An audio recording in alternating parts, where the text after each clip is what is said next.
তুমি কলাগৈ ন মোক এৰি আনৰ হবলৈ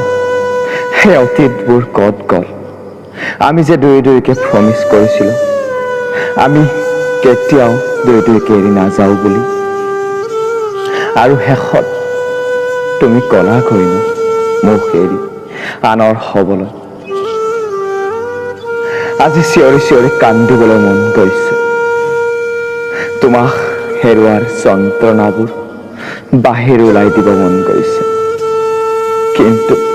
নোৱাৰো যে ভাল পাওঁ যে তোমাক এতিয়াও তুমি মোৰ আগত মিছাকৈ কান্দিছিলা মোক এৰি নাযাওঁ বুলি তুমি মোৰ আগত মিছাকৈ হাঁহিছিলা মোক ভাল পোৱা বুলি আৰু শেষত তুমি কলাগৈ ন মোক এৰি আনৰ হবলৈ